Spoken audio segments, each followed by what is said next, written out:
Vamos a tomar nuestra Biblia en nuestra mano y vamos todos juntos a hacer la confesión de fe en esta mañana. ¿Listos? Esta es mi Biblia, la palabra de Dios. Yo soy lo que mi Biblia dice que soy. Tengo lo que mi Biblia dice que tengo y puedo hacer todo lo que mi Biblia dice que puedo hacer. Hoy la leeremos, la estudiaremos, la obedeceremos y la semilla incorruptible de la palabra de Dios transformará mi vida para siempre. Amén. Y con un fuerte aplauso le vamos a dar la bienvenida a todos los que nos escuchan o nos sintonizan a través de nuestros medios de comunicación. Le damos gracias a Dios por cada uno de ustedes. El día de hoy el mensaje se llama El origen del conflicto. Y para esto quiero iniciar hablando de una frase que nos revela la forma de vida, y una frase que debemos de tener a la mano. Si usted tiene donde apuntar, apúntela. Si usted tiene un lugar donde normalmente mira, por ejemplo, un espejo, o un lugar donde siempre usted pone enfrente su refrigeradora, escríbalo ahí, porque eso nos trae a entendimiento de nuestra vida. Y la frase es: la clave de la vida es el entendimiento espiritual. Cuando nosotros estamos reconociendo que el entender lo espiritual viene a ser la clave de nuestra vida, es mucho más fácil entender lo que estamos viviendo, es mucho más fácil estar con, como digo yo, nuestras antenitas bien listas, percibiendo lo que el Señor nos quiere decir y nos quiere mostrar. Y de esa manera podemos realmente ser más efectivos en nuestra vida. Quiero comentarles un testimonio de un hermano que se llama Norval Hayes. Él fue uno de nuestros primeros maestros. El hermano era, porque ya está con el Señor, pero era un exitosísimo hombre de negocios y un magnífico maestro de la palabra de Dios. Y en una de las conferencias a las cuales fui al principio de nuestra vida cristiana, él estaba compartiendo y se me quedó tan grabado este testimonio que él compartió, y ahora le quiero compartir a usted.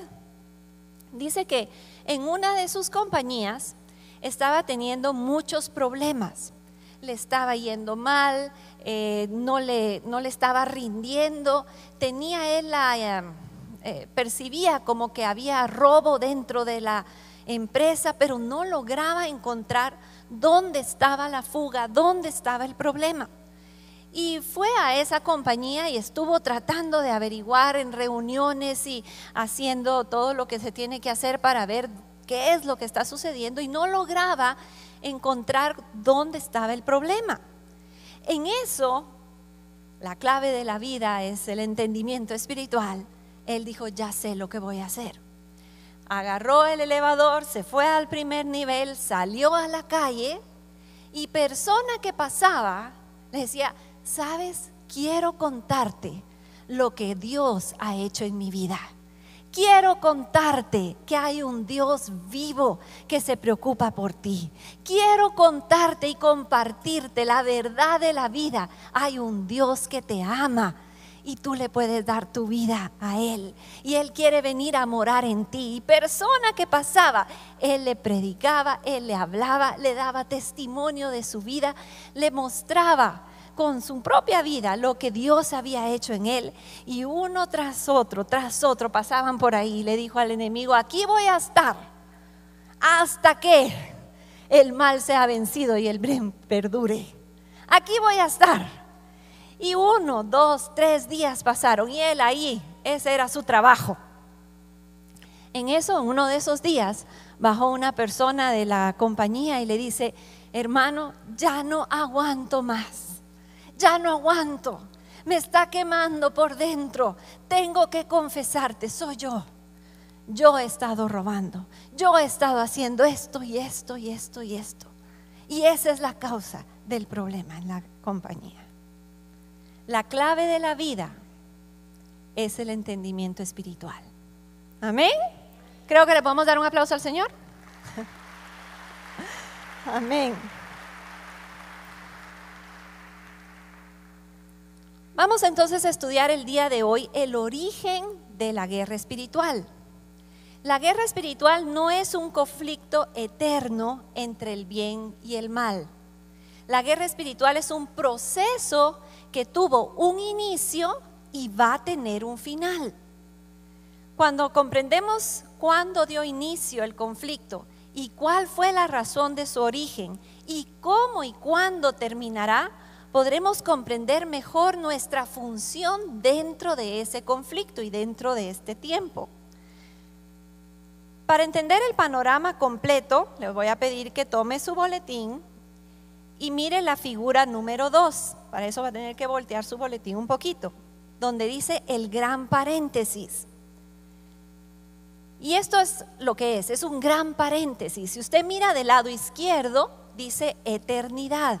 Esto quiere decir que antes del paréntesis había una eternidad pasada.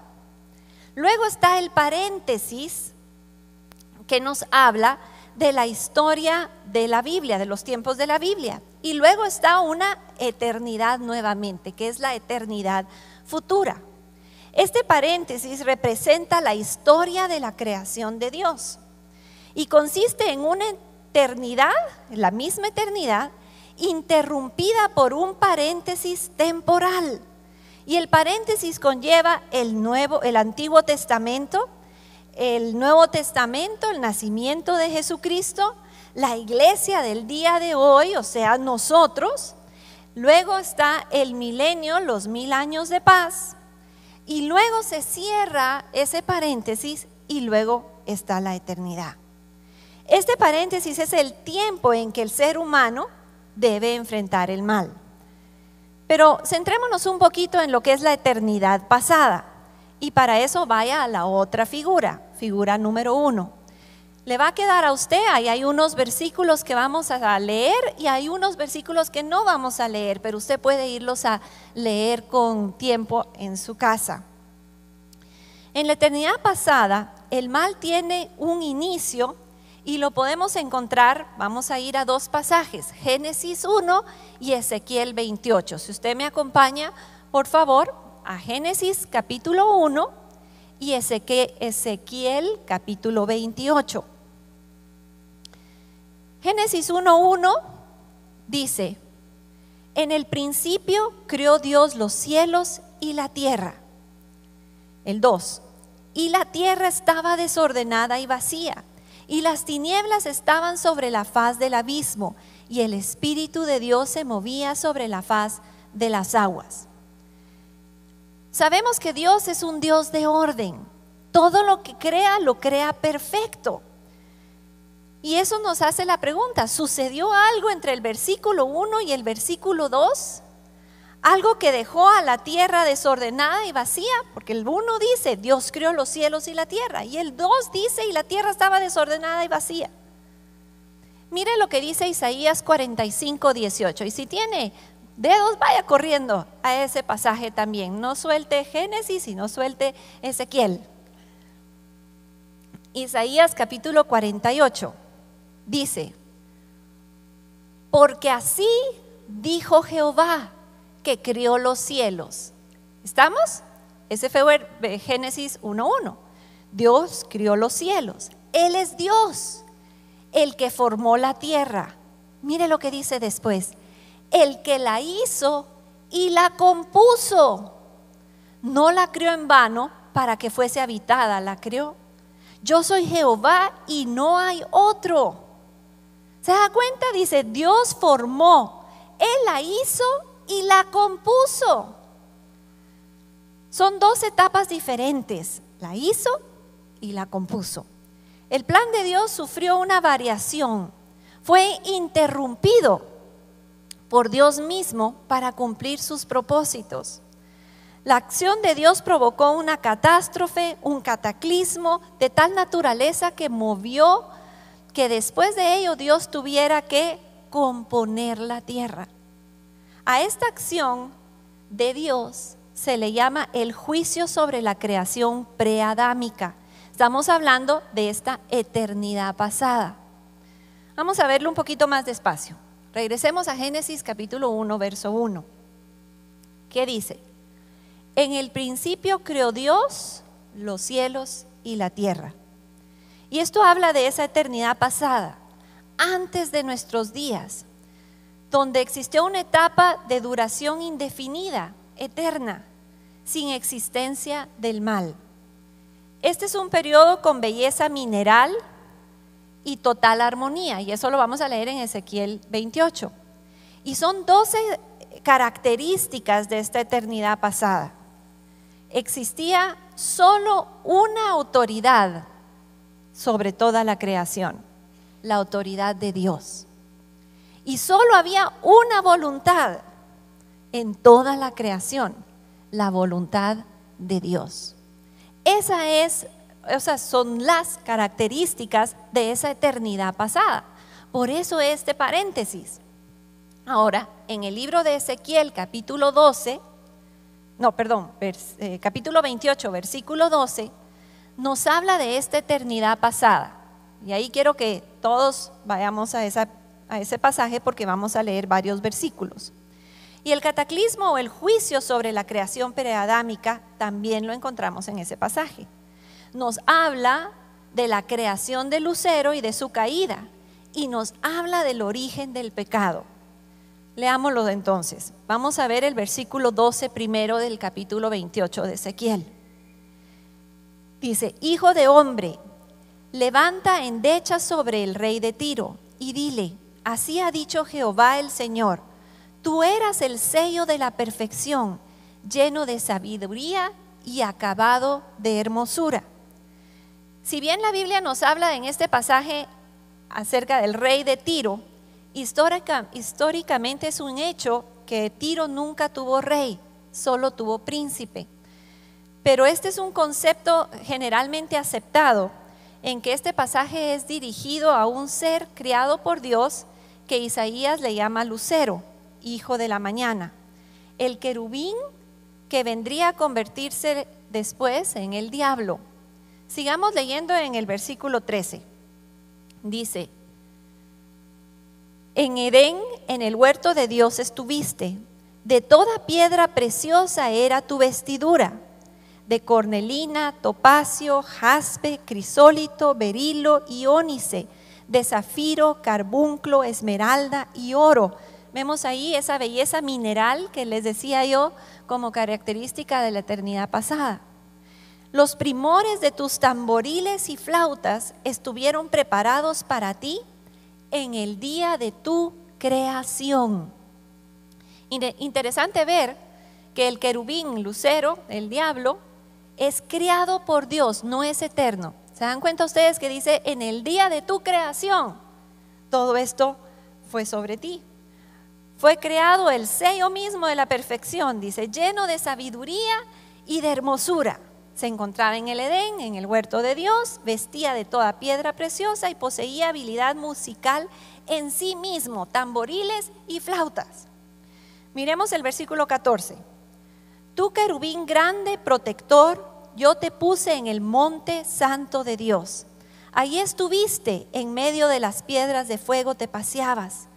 Perfecto eras en todos tus caminos desde el día en que fuiste creado, hasta que se halló en ti maldad. Dios colocó a este querubín protector en el santo monte de Dios. Esto nos habla de que tenía autoridad que Dios le había delegado. Era un ser importante. Fue perfecto, dice, desde su creación. Pero llegó el día en que todo cambió. El día en que se halló en él maldad. El 16. A causa de la multitud de tus contrataciones, fuiste lleno de iniquidad y pecaste, por lo que yo te eché del monte de Dios y te arrojé de entre las piedras del fuego, oh querubín protector. Dice que fue a causa de su iniquidad y pecó a causa de la multitud de sus contrataciones, y como consecuencia fue echado del monte de Dios. 17. Se enalteció tu corazón a causa de tu hermosura, corrompiste tu sabiduría a causa de tu esplendor. Yo te arrojé por tierra. Delante de los reyes te pondré para que miren en ti. Con la multitud de tus maldades y con la iniquidad de tus contrataciones profanaste tu santuario. Yo pues saqué fuego de en medio de ti, el cual te consumió, y te puse en ceniza sobre la tierra a los ojos de todos los que te miran. Todos los que te conocieron de entre los pueblos se maravillarán sobre ti. Espanto serás y para siempre dejarás de ser. Este es el origen del pecado. ¿Qué pasó? Toda la creación de Dios funcionaba perfectamente bajo el ojo del lucero, hasta que por causa de la multitud de sus contrataciones, dice la Escritura, fue lleno de iniquidad y pecó. Entró en la creación la rebelión. ¿Qué es esto de contrataciones? ¿Qué intercambio, qué comercio podía tener o estar haciendo Lucero entre el Creador y la creación? ¿Qué era su trabajo? Era un intercambio propio de su sacerdocio. ¿Se recuerdan que leímos que tenía un santuario, que en sí mismo estaba el tamboril y la flauta? Recibía la autoridad delegada de Dios y la ejercía sobre el resto de la creación, al tiempo que administraba la adoración que la creación le daba al Creador y la llevaba a Él. Ese era su trabajo, ese era su comercio, su transacción, aquello que Él hacía. ¿Qué sucedió? Dice la Escritura que se enalteció, deseó para sí mismo la adoración que no era para Él, sino que era para Dios, le pertenecía a Dios. Usurpó lo que no era para Él. Usurpó la autoridad de Dios, la tomó para sí. Se levantó en su corazón un deseo, una voluntad distinta a la voluntad de Dios. Deseó ser como Dios. ¿Y qué sucedió? Todo cambió, dice la Escritura. Causó una ruptura porque hizo su entrada la rebelión. Hubo por primera vez en la eternidad la manifestación de una segunda voluntad. Hizo su aparición el pecado. Y si usted me acompaña a Isaías 14, vamos a leer de esto. Antes, la eternidad pasada, una voluntad, una sola voluntad. Y ahora, con esta levantarse del enemigo, esa rebeldía en su corazón, se le trae una nueva voluntad. Dos voluntades, una segunda voluntad. Isaías 14:12 dice: ¿Cómo caíste del cielo, oh lucero, hijo de la mañana? Cortado fuiste por tierra, tú que debilitas a las naciones. ¿Se recuerdan ustedes que dice el Señor? Tirado fue a la tierra, echado fue a la tierra. Pues aquí encontramos, dice: caíste del cielo, oh lucero. Y ahí se va uniendo. Estaba hablando de lucero, estaba hablando de este querubín. Tú que decías en tu corazón: subiré al cielo en lo alto, junto a las estrellas de Dios levantaré mi trono, y en el monte del testimonio me sentaré a los lados del norte. Sobre las alturas de las nubes subiré y seré semejante al Altísimo. Ve cómo permitió que entrara eso a su corazón. Él dejó que entrara rebelión, él quiso usurpar y desafió la autoridad misma de nuestro Dios. Por primera vez en la eternidad se manifiesta una voluntad adicional a la de Dios: la rebelión, la rebeldía o la usurpación. Esto da lugar al juicio divino. Cuando se produjo el juicio de Dios, Dios no destruye a Lucero, convertido en Satanás, y tampoco destruye a los ángeles caídos que él se jaló. Dios hace a la creación testigo de la rebelión, también testigo de las consecuencias. Dice: para que los reyes te vean. Así entendemos mejor Génesis 1:1 y Génesis 1:2. Génesis 1:1 dice: Dios creó los cielos y la tierra, y lo creó perfecto porque así es Dios. Y Génesis 1:2: y estaba desordenada y vacía, llena de tinieblas. ¿Ven cómo entre un versículo y el otro sucedió algo? Y no sabemos cuánto tiempo transcurrió entre el versículo 1 y el versículo 2. Tiempo en que Satanás estuvo en tinieblas sobre la tierra, en que tardó de convertirse del sello de la perfección al enemigo de Dios lleno de odio, resentimiento y maldad. No sabemos cuánto tiempo tardó. Es en ese el momento en que Dios decide finalizar la etapa de la eternidad pasada y la interrumpe abriendo un paréntesis que denominamos los tiempos de la Biblia. Y ese es el paréntesis que tenemos aquí. Es con una sola frase que Dios termina la etapa de oscuridad y lo hace con el poder de su palabra.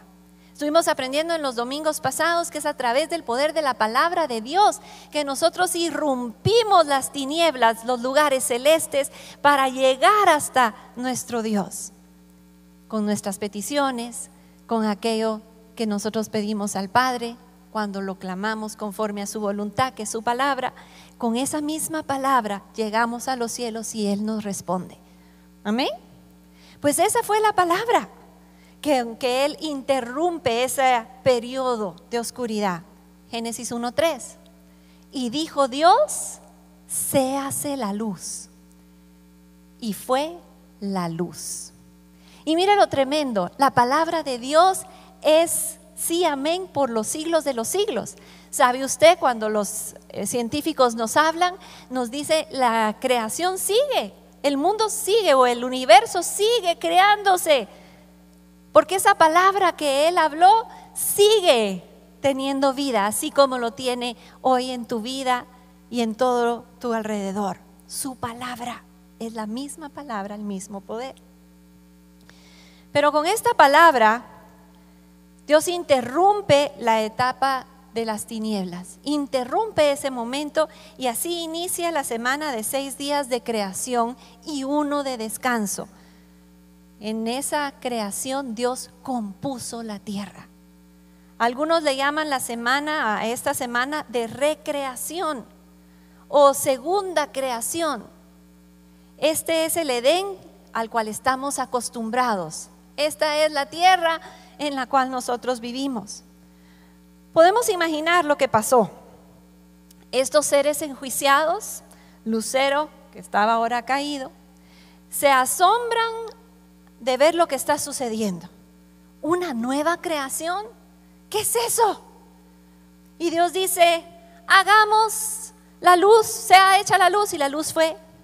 Crió los animales, crió las plantas, separó las aguas, no en el orden que lo dije, pero ustedes me entienden.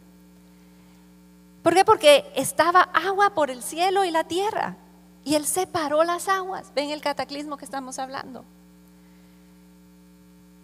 Y dice, hagamos al hombre a nuestra imagen y semejanza. Este ser que se había revelado, este ser creado como el sello de la creación y ahora confinado a las tinieblas, dice, ¿qué dijo Dios? ¿De qué habla? ¿Quién es este ser que no había existido antes? Que Dios lo crea a su imagen y semejanza. Nadie sabe, solo Dios, y tiene un propósito específico para Él, para ti, para mí. En un acto de misericordia infinita, Dios diseñó un plan perfecto en el que creó a una criatura poco menor que los ángeles, dice Salmo 8:5, para ocupar una posición de señorío y para vencer a Lucero, ahora convertido en Satanás. Dios en su sabiduría escogió a el hombre. Y esto, al final del paréntesis, después de los 1000 días de paz, hay un periodo de tiempo en el cual el diablo será suelto de su prisión y saldrá a engañar las naciones. Y así ese plan temporal, ese paréntesis, eso que empezó con la interrupción, con hágase la luz, luego viene el Antiguo Testamento, el Nuevo Testamento, el tiempo en que estamos viviendo como iglesia, esos 1000 años, y luego vendrá la eternidad, ese cierre del paréntesis, donde ese plan temporal de Dios se terminará y vendrá nuevamente a haber una sola voluntad, a tener una nueva continuidad de esa eternidad pasada, ahora la eternidad futura. Y ese es el final de la guerra espiritual, el momento final del conflicto. Ese es el día en que Cristo habrá vencido a cada uno de sus enemigos y les pondrá por estrado de sus pies. En ese momento se termina la voluntad rebelde y retoma al estado de una sola voluntad, la voluntad de Dios. Acaba una era e inicia la próxima eternidad. Nuevamente una autoridad, una voluntad y una belleza mineral nuevamente. Los hijos reinarán como reyes y sacerdotes para Dios, nos dice Apocalipsis 5, Apocalipsis 21, y se los leo. Apocalipsis 5:10 dice: y nos ha hecho Jesús para nuestro Dios reyes y sacerdotes, y reinaremos sobre la tierra. O Apocalipsis 21:1, y si usted tiene tiempo léase todo el 21. Vi un cielo nuevo y una tierra nueva, porque el primer cielo y la primera tierra pasaron, y el mar ya no existía más. Y yo, Juan, vi la santa ciudad. Y si usted sigue leyendo, esa eternidad futura vuelve a ser de calles de oro, mal de cristal, las piedras preciosas.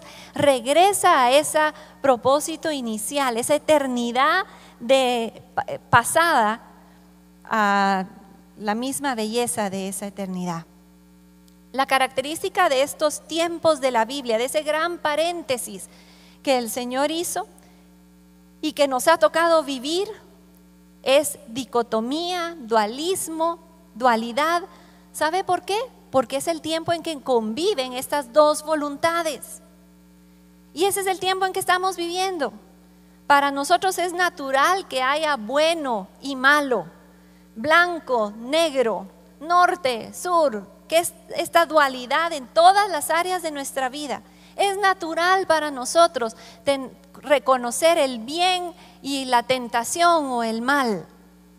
Delante de nosotros siempre hay una doble oportunidad, dos caminos. Como dice la palabra, el camino angosto y el camino ancho, pero siempre está esa dualidad, siempre está esa oportunidad, porque hay en este tiempo del gran paréntesis dos voluntades. Desde el Edén, ese tiempo y este tiempo en que vivimos, Dios pone en el jardín, desde el Edén, dos árboles. Era necesario que existieran esas dos opciones. Era necesario que el hombre pudiera ejercer su libre albedrío y decir a quién de las dos voluntades iba a servir, a quién le iba a respetar su autoridad. Y eso es lo que Dios quiere el día de hoy para cada uno de nosotros. Él no busca robots, no busca personas que no tengan esa opción, porque estamos viviendo en este tiempo, en el tiempo del gran paréntesis. Él busca una iglesia, busca hombres que Él ha creado a su imagen y semejanza, que escojan voluntariamente adorarle y amarle.